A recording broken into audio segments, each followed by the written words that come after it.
I'm Logan Crawford, and right now on Spotlight, we're diving into the transformative world of leadership with Carol Ann Langford. She's written a powerful book. It is called The Speed of Passion. Carol Ann revolutionizes corporate leadership with innovative practices that enhance stakeholder engagement and drive innovation. Join us right now as we explore how relationship-based leadership can redefine your approach to business and unleash the highest human potential. We're delighted to have this very talented author join us here today on Spotlight. We thank the team at Great Writers Media for helping us put her in the spotlight today. And we ask viewers like you to support writers like her by subscribing to our channel and by purchasing her wonderful and important book. The links are below this interview. Carol Ann, great to see you here today on Spotlight. Thank you, Logan. It's so great to be here. I'm privileged and delighted. And I'd like to suggest that we create an intention, right? Intention setting is one of the foundations of my work. And I'd like to just create an intention today, Logan, that everybody who sees this or listens to it is uplifted, edified, inspired, and comes away with some strategies and ways of improving their own leadership and what they're creating in the world. What do you think? Absolutely. Does that sound good? Absolutely. And business is a very creative pursuit. We think of the arts as creativity, but people who are growing and building businesses and managing teams of people, there's a lot of creativity that goes into that as well, don't you think? Absolutely. Yes, yes, yes. And I think sometimes in the larger corporations, people can feel, I think it's an illusion, but they can feel as though they don't have as much creativity because Mhm. especially when there's hierarchy and it's big and people can think like, oh, I'm just a small individual here. It doesn't really matter what my contribution is. And I think that's an illusion because Yeah. even in the big organizations, there's room to contribute even on your team. So Exactly. yeah. Yeah, you shouldn't feel like a cog in the wheel. You should feel like you're making important contributions. And I think that's part of being a good leader when you make everybody feel like their voice is heard, that their input counts and matters, right? It's huge. That's a crucial element in leadership is bringing visibility to the teams that you're managing. Really letting people know that they're not just some anonymous cog in the wheel. No, that there's an individual here, and by acknowledging each of those people, knowing who they are, knowing their gifts, knowing their capacities, their capabilities, and of course, it's helpful when we put the right people in the right jobs. Mm. That then we're creating better conditions where the employees, I like to call us associates, the associates can flourish in their creativity and their contribution. And in that way, the organization also benefits. Absolutely. It's a win-win. Yeah. If you're giving the right leadership, if you're empowering your workers, your associates, as you call them, then you're going to be building a better organization, a better company, a better service, a better product. Why did you call the book The Speed of Passion? First of all, I really like the value for bringing our passion into the work that we do. In fact, there's a wonderful, I'm going to share a little quotation here from a man Mhm. named Frederick Buechner. It's one of my favorite quotes when I'm working with executives, when I'm coaching them. It says, your great success or meaning occurs when your great passion meets the world's great need. Mm. So it's, I like it when organizations invite their associates to find out who they are as contributors in the organization, or when they're hired to know what is their passion and how is their passion aligned with what that company is doing, and how is their passion, their skill, their talent aligned with what the company needs to produce its outcome, whatever it's doing in the world to make a positive difference. Absolutely. Your Yeah. book, of course, focuses on relationship-based leadership. Explain to the folks at home what relationship-based leadership is. Yes. Well, I think relationship based leadership invites us into collaboration.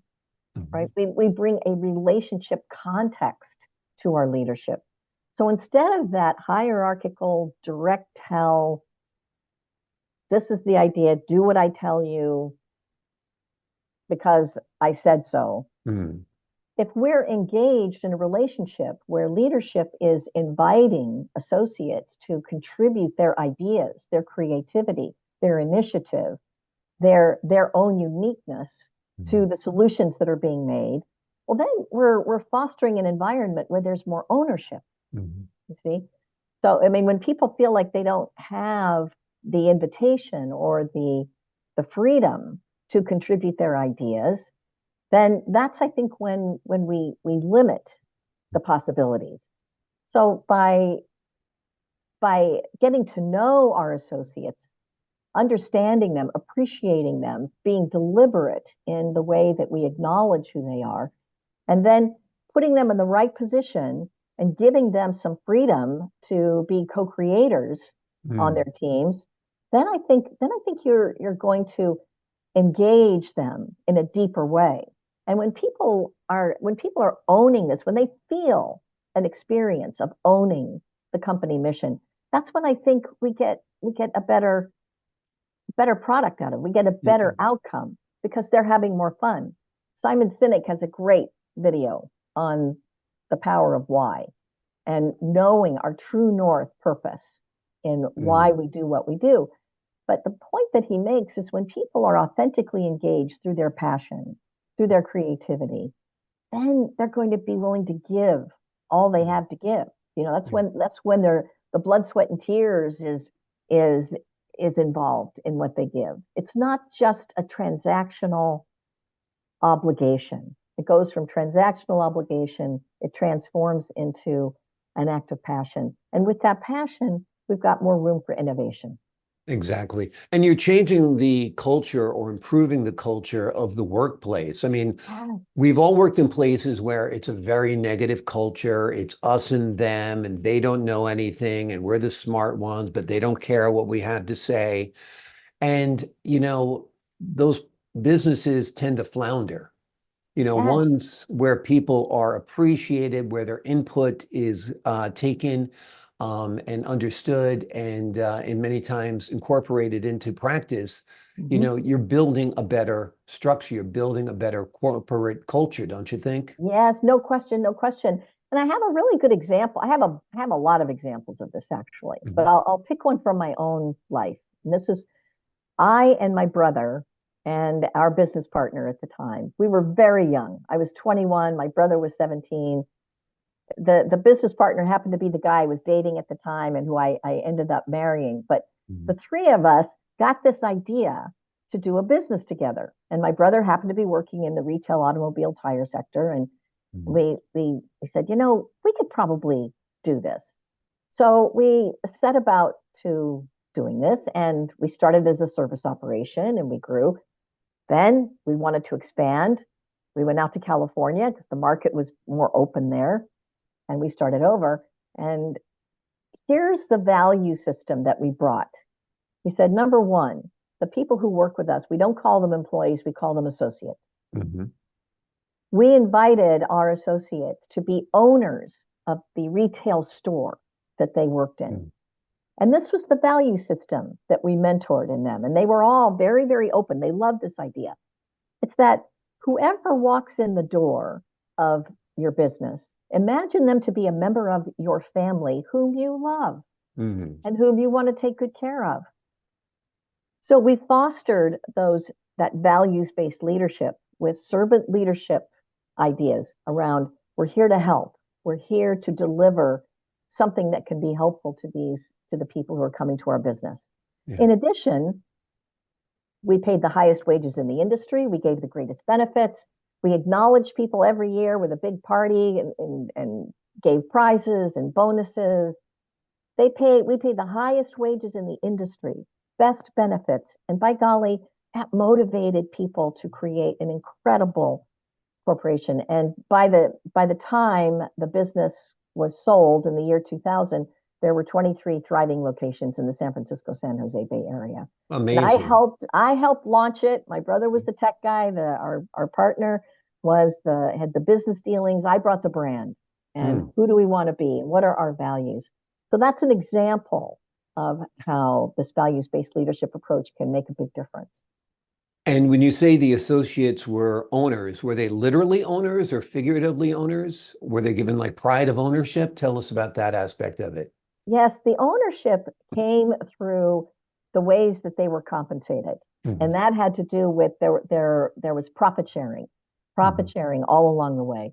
And I believe when the company was sold, that the people who had been there the longest received some percentage of what that was.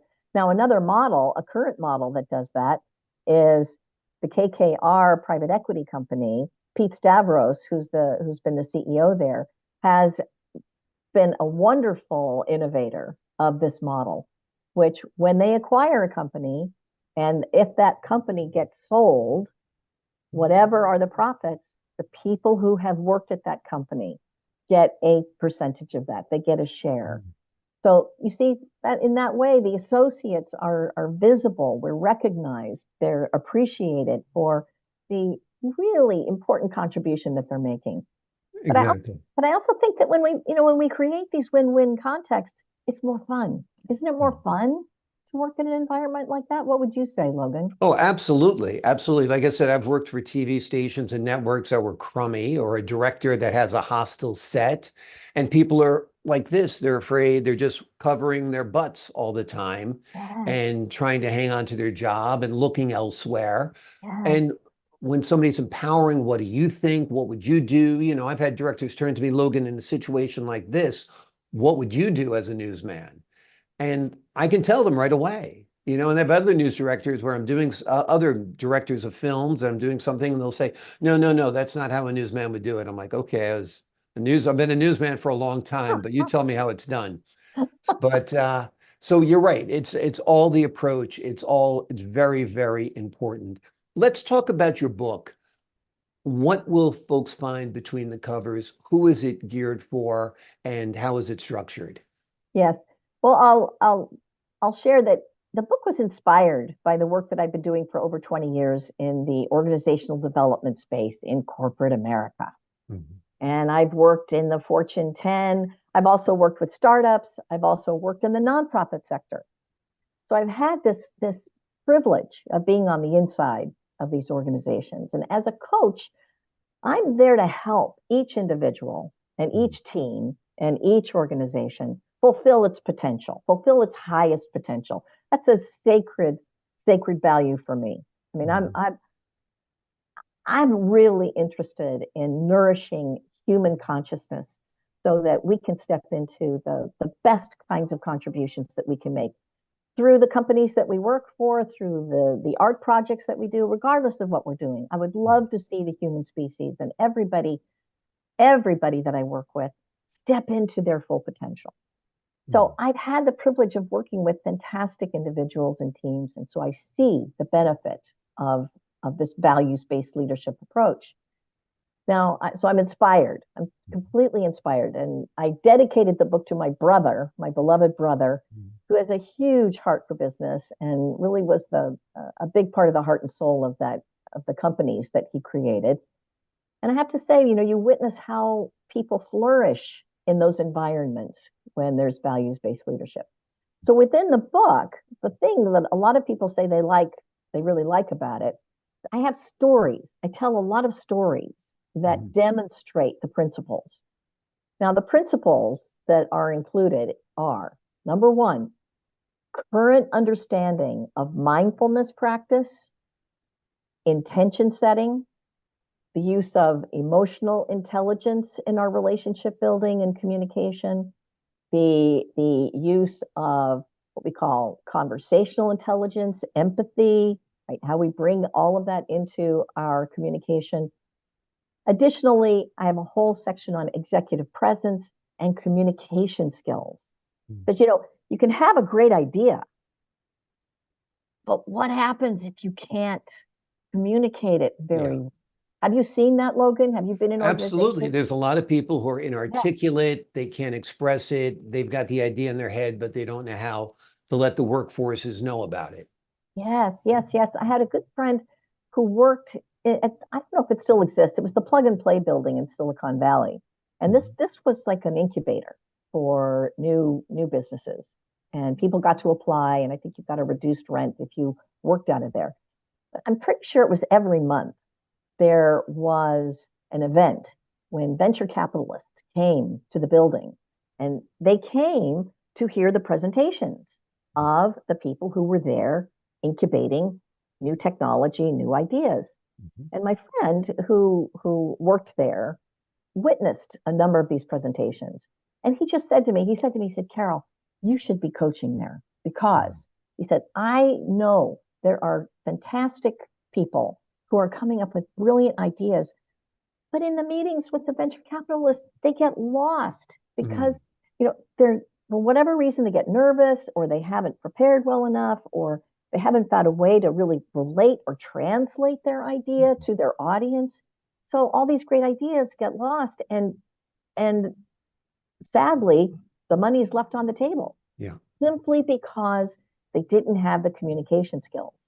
So within the communication skills, Logan, I emphasize a few elements. Number one, your content. And your content needs to be tailored to that audience. You've got to know who you're talking to, and we need to speak their language. You've got to translate it for them. Then we go into the delivery skills, the body language. I know people hate that, but I like to think of the body language not so much like an external article of clothing that you put on. No, you use eye contact because we want to have an authentic connection. If you're really looking at people, you can tell if they're understanding you. Would you agree with that? Can you tell? It should be a good monologue should actually be a conversation. The partner is silent, but you're reading the faces in the room. Exactly. And that's the only way to connect. That's right. And you can tell if you're really looking, if you're really engaged, you can tell if they're with you or not. Yeah. So, and the same thing, what about the voice? Is it helpful to have a voice that's audible? Is it helpful if people can hear what you're saying? Yeah. Is it helpful if they can understand? And what about the facial expression, right? Yeah. I mean, some people say, oh, I'm supposed to smile. And you get this fake, this facade on their face. And I say, no, there's a deeper invitation here. You bring an openness to bring goodwill. Let's have goodwill. Let's bring respect. Let's bring appreciation. What if we were friendly, right? Yeah. I mean, these people in the room might be nervous. Who knows? But if we're the presenter, we're the host. So as the host, let's make them comfortable. And if we're comfortable, let's have an open, relaxed, agreeable facial expression, right? Exactly. It doesn't have to be, it's not fake, right? And I guess that's where I don't like the way delivery skills, the body language is taught sometimes, because I see it as more like a fake putting on some behavior. But there's a deeper invitation to connect and do so with grace. Exactly. How does that sound? And also your spoken words can't be in conflict with what's on your face, with how you're dressed, the way you're presenting yourself. That's most important for sure. Yeah. Yes. Yeah, we have a name for that. That's called an inconsistent message. True. Exactly. It's like, hello, so nice to be with you today. Happy we have a revolutionary idea that's going to change the world and make everything great. It's like, exactly. I'm not getting that you're really in this. Exactly. So, if you're so enthused about it, how come you're so monotone? Exactly. Yes, That's your name. That's your next book. If you're so enthused about it, how come you're so monotone? Yeah. Let's I have a lot of stories. Every chapter's got a story. Well, I think that's great. The stories are illustrative, because, it's like telling a story in a news story. We can tell you that 1 out of 17 kids in America are hungry, but we can show you the story of one family one night gathering at the table with no food, and that's going to be much more impactful.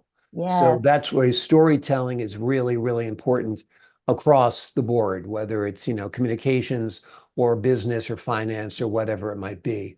Yeah, I agree. I agree. There's and some of the stories are my own. In the chapter on emotional intelligence, I tell a story of a rather colorful conversation that I had with a police officer. I was very young, this was many years ago, but I was driving home. I had been in a play. I was an actor at the time, and I Mhm. was driving home. It was late at night. Now I never drank and drove, so I was completely fine. But I was enjoying the music, and Right. I ended up turning my car around. I was in a sports car. I happened to I happened to. It was the middle of the night. There was no traffic, but I did a Did a U-turn. 180 or Yeah, 360. Yeah. well, no, it wasn't that. I just turned to go in the other direction. It was Oh, very okay. simple. I wasn't doing anything crazy. No, I just made a left turn and went the other way. Right. And the police officer, this police officer pulled me over because there was no traffic. It was just Right. me by myself enjoying the music in my car. But I got to tell you, I made an assumption. And in this practice called conversational intelligence, talks about watch out for the ladders of assumption. So I thought, what's he doing? What's Mm. this guy pulling me over for? And he came over and he asked me for my license and registration. And I looked at him and I said, what for? Mm. he said, he said, and he was surprised that I asked him. And he said, well, because I'd like to make sure that you're the operator of this vehicle. But anyway, my conversation got very colorful with him. Mm. And I was very respectful, very, very respectful. But I challenged him and I said, I don't Mm. know why you're pulling me over here. I don't think Right. I've done anything wrong. And, it progressed into, officer, what is the spirit of the law here? What is the spirit of the law? And do you think about why you do your job? And do you really feel that it was warranted that you pulled me over? So I got in this, and he got insulted and reactive, and he said, I wasn't going to give you a ticket, but I'm giving you a ticket now. And I said, oh yeah, that's right. Use your power. Fine, fine, fine. You know, so you know, it escalated in this Mm. way, and I ended up saying, just give me the ticket. I don't care. When he goes back to his car, but I get in my car. I'm in this little sports car, and I like rum, and I all this gravel comes up. I spew gravel in his grill, and I go out on the road. And I go real slow. Well, don't you know? He pulled me over again. I see the lights, and it's like, God, I can't believe it. Wow. Comes over, and I look at him, and I go, so now what? What you gonna tell me? I can't lay a little rubber on the side of the road if I feel like it? And he goes, no. And wait for it. Get this. He goes, no. I pulled you over because I just had to tell you that you hurt my feelings. Wow. And that's what I did. I was stunned. I went, what? He goes, yeah, you hurt my feelings. He said, it's 2:30 in the morning. You're a single woman. You're driving this car. You did you turned in the road. You crossed a double yellow line, which you weren't supposed to. They said that's beside the point. But he goes, I thought you might be lost. I was worried that you were in trouble. Mm. I pulled you over because I wanted to help you. Right. And what did you do, lady? It's like you gave me so much trouble. And I got to tell you, Logan, in that moment, I'm telling you, that police officer was an incredible gift to me because in that Mm. moment, I saw my assumptions about him that were wrong. I saw the absence of emotional intelligence that I brought to that conversation. I saw how unskillful I was and how really not very nice I was. And Yeah. he woke me up at that time. He woke me up and it changed my life forever. And I ended up apologizing. I cried. I said, I'm so sorry. You're exactly right. So, stories, there's another story when, a guy broke into my Brooklyn apartment and threatened me with a knife. Mm. And so there was a whole piece around. I mean, the incredible thing was I happened to have been reading this book on meditation and compassion. Mm. And it was about, when you can have compassion for others, when you can have that empathy for others, that tends to soften the dynamics of the conflict. What might be a fierce conflict can be softened. And don't you know, this guy waltzed into my Brooklyn apartment. I was on the ground floor. It was a spring day, threatened me with a knife. And I was so steeped in that content, Mm. I was able to meet him in a compassionate way. And I swear that compassion probably saved me. That had I responded to him with aggression, I Yeah. think I could have been really hurt. But he ended up, because of the compassion I was able to bring, he ended up devolving into tears. right Uh, in front of me. And then he said, I promise I'm going to come back here someday and I'm going to thank you. He said, I thank you. He thanked me hmm. as he walked out the front door. So that's the power of empathy, the power of compassion, the power of recognizing the, the genius in others. So stories. So I've got a lot of stories The in there. stories are great. Like I say, they make great points. It reminds me of your attacker story reminds me of the Paul Pelosi story, where he actually was able to kind of befriend his attacker. Only Yes, once the cops showed up did the attacker hit him. But they yes, had actually struck up yes, a rapport, which yes, was needed. And yes, that's what you say is the emotional intelligence, the empathy. It's yes, 2:30 in the morning. The officer doesn't know who he's pulling over. You could be of yes. danger to him. He might have the intention of like, is this young girl lost in the middle of the night? Exactly. So yeah, And I was all of like 24, right? yeah, So he was trying to do something nice for me. And my attitude, my right, assumption about a cop, you right, know, ruined it. It took it right. in an ugly direction. But thank goodness, and it was a miracle. I'm going to call it a miracle. I use that word. When he said, "You hurt my feelings," he held the mirror up to me at that time so that Mhm. I could, and I thank goodness I was able to say, "Oh my gosh, look who I'm becoming. That's not who I want to be." And Right. he, as I said, I credit that guy with changing my life. Well, that's Yeah. great. It doesn't matter what happens in our lives. It matters what we learn and what kind of changes we make from that Yes. Yes. experiences. That's for Yes. sure. We're Yes. almost out of time, but I want to ask you about your book and who is it targeted for? Is it targeted for the CEO, the entrepreneur, the associate within the organization, all of the above? Tell me about that. Yeah, I think it's targeted for just about anybody who works in an organization Mhm. and who's interested in supporting your individual contributors and your teams and your leaders, supporting them, nurturing them so that they can step into the full creative potential that's aligned with what the mission of the organization is. So anybody who's interested in leveraging the potential of everybody in the organization. I think this book can be helpful. It's really easy to read, not Yeah, very long. I had a colleague exactly. read it in like 4.5 hours. And by the way, good news, I'm going to be doing the audio version later this month. Wonderful. Yeah, right now I just have the print version, the Kindle version, but I'm doing the audio version and I'm going to read it myself so Great. I can tell those stories. That's terrific. That's It's going to terrific. be For fun, the I busy think. executive, listen to it in the car for a little bit each day. I think Yeah. that's a great idea. Are you working on any other writing right now? Oh, I'm writing in my journal all the time, Mhm. collecting ideas. And I'm writing emails all the time in which I'm sharing ideas. And there is another book it's in In the the queue. wings? I'll come call it in the wings, in the queue. It's a little early to talk about that, but Sure. I've been to a number of book fairs. I was at the London Book Fair. I was at the UC San Diego Book Fair. I met so many wonderful people. We're sharing stories with each other. So I'm around, and I'm Wonderful. doing more radio interviews, more television interviews. Pieces like this. So Excellent. Excellent. I'm Well, we're happy. glad you're sharing your insight with your work with executives. And like I said, whether you're an executive or a CEO or an entrepreneur or want to be one, I think a book like this is important. And I also like these business books because they get you focused. Yes, They might even reinforce what you intuitively knew or yes, thought you knew or already do know. But it's yes, good to have that echo of like, yeah, if I'm yes, compassionate, yes, if I'm empathetic, yes, if I'm yes. seeking others' input, I'm going to be a better executive. Yes, yes. And the nice thing is at the end of each chapter, I offer questions for reflection on how to apply these these technologies, these skills.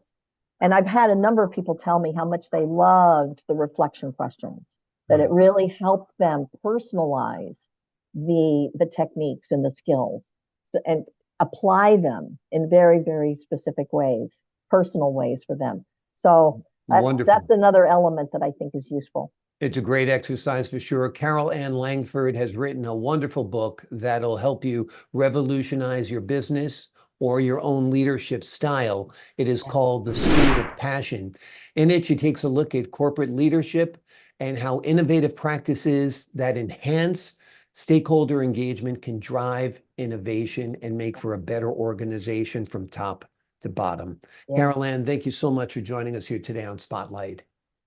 My pleasure, Logan Crawford. And I want to say, too, in addition to helping all the corporations, the organizations, the people, let's make it a better world. Absolutely. Right? Let's make it a better world. Let's make it a more beautiful, caring, kind, creative world. I agree.